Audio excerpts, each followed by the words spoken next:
walk around like you own this town, but I know what's been going down, 'cause no one knows you like I do. Sudah bukan rahasia jika setiap wanita ingin dibilang cantik. Tapi bagaimana sih menurut Anda definisi cantik? Sick of your attitudes, no one knows you like I do. And now Media berperan penting dalam membentuk opini masyarakat tentang kecantikan. Di era modern, cantik itu didefinisikan sebagai wanita dengan tubuh yang tinggi dan langsing, kulit putih mulus, rambut panjang dan mengkilap. Jika sebelumnya tolak ukur kecantikan itu berasal dari Eropa, perkembangan K-pop dan K-drama membuat masyarakat mulai melirik wanita Asia sebagai role model. Mata bulat, bibir merah dan tipis, kulit putih, leher jenjang, dan muka tirus. Para selebritis Korea sendiri harus mengorbankan tubuh dan uangnya untuk menciptakan bentuk tubuh dengan definisi cantik ideal melalui operasi plastik. Alhasil, kita suka sulit membedakan wajah artis-artis Korea ini karena memiliki struktur serupa. Padahal kita semua tahu bahwa manusia diciptakan berbeda-beda. Ada perbedaan ras dan gen yang membuat kecantikan itu relatif di berbagai negara. Kulit manusia, bentuk rambut, dan struktur muka diciptakan beragam. Unsur-unsur ini yang membuat standar kecantikan di setiap wilayah relatif berbeda dengan wilayah lainnya. Belum tahu kan kalau ternyata di Afrika makin hitam kulit Anda, maka semakin mempesona di mata lelaki? Bahkan di masa sekarang, ketidaksempurnaan bisa berubah menjadi sebuah kecantikan yang mendunia. Berikut ulasan makhluk Tuhan paling cantik di berbagai negara versi on the spot.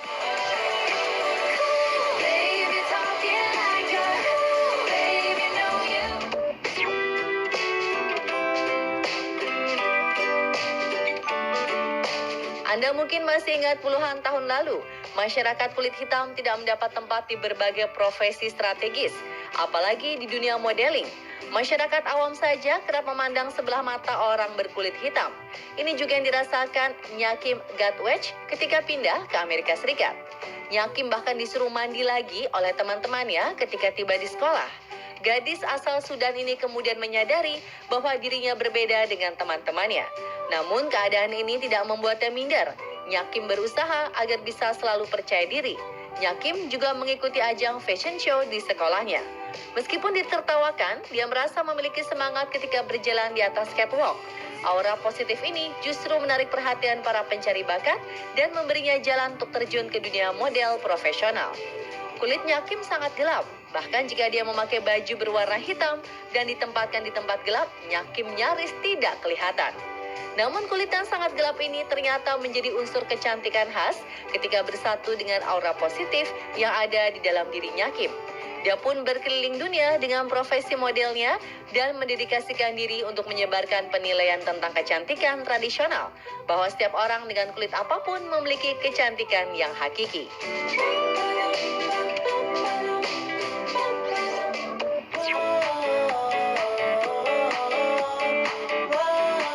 Jika Nyakim dibully karena kelebihan pigmen hitam, wanita yang satu ini juga mengalami perundungan karena kekurangan pigmen alias albino.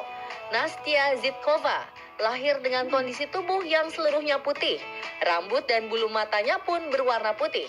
Dia satu-satunya di dalam keluarganya yang memiliki kondisi tubuh seperti ini. Menjadi berbeda dengan orang-orang di sekitar itu tidak enak. Setiap hari, Nastia harus mendengar ejekan dan sering dijuluki si muka pucat. Tinggal di Rusia dengan keadaan tubuh seperti itu bukanlah sebuah keberuntungan. Orang-orang Rusia selalu merendahkannya. Untuk mengembalikan kepercayaan diri anaknya, Ibu Nastia pun memutar film-film anime Jepang yang tubuhnya mirip dengan Nastia. Dari film-film ini, Nastia mulai terinspirasi dan percaya bahwa orang seperti dia punya kemampuan ajaib. Selain itu, Nastia memiliki mata yang indah. Jika kita perhatikan, ada warna pink terpancar dari balik bulu mata putih Nastia. Inilah yang membuat Nastia bangkit dan membuktikan pada dunia bahwa setiap orang cantik dengan keunikannya masing-masing. Nama Nastia mulai naik ketika dia melakukan cosplay karakter anime Jepang. Instagram yang bernama Kicker-chan pun mulai dibanjiri followers. Julukannya pun berubah menjadi Princess of Ice.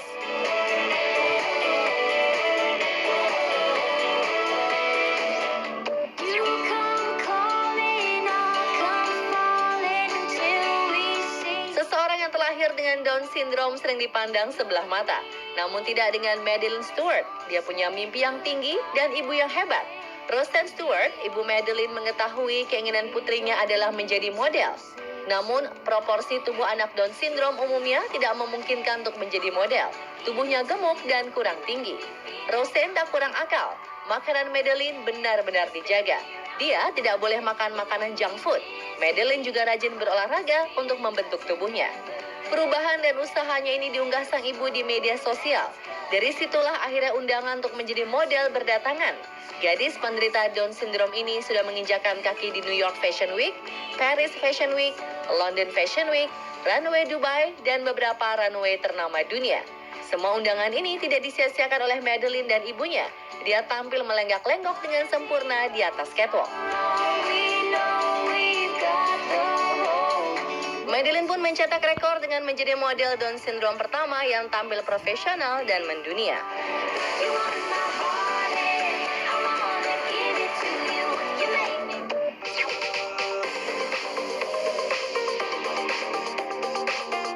Beberapa dari wanita mungkin bermasalah dengan alisnya. Alis yang berantakan bahkan bisa membuat seorang wanita mencukur habis alisnya dan diganti dengan alis sulam. Hal yang sama dialami oleh Natalia Castellar-Calvani. Gara-gara alis yang terlalu tebal, gadis berdarah Puerto Rico ini pun sempat ingin mencukur alisnya. Untungnya sang ibu melarangnya dan menyuruhnya belajar mencintai alisnya sendiri. Dia sempat frustrasi, sampai suatu hari foto yang diambil adiknya dilirik oleh pencari model. Knowles & Halston Heritage termasuk agensi yang sangat selektif. Mereka bahkan jarang menerima model yang belum berpengalaman dan masih muda seperti Natalia. Usianya masih 18 tahun ketika itu.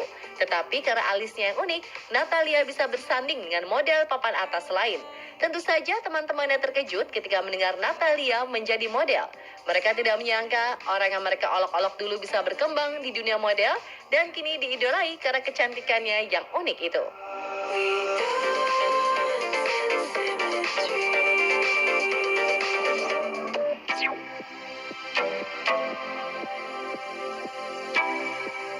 Seperti namanya, seorang supermodel haruslah sempurna dalam segala hal, mulai dari rambut, kulit, wajah, postur tubuh, hingga kesehatannya. Tidak jarang para model profesional harus bersiap-siap pensiun atau mencari usaha lain di usia 40 tahun ke atas.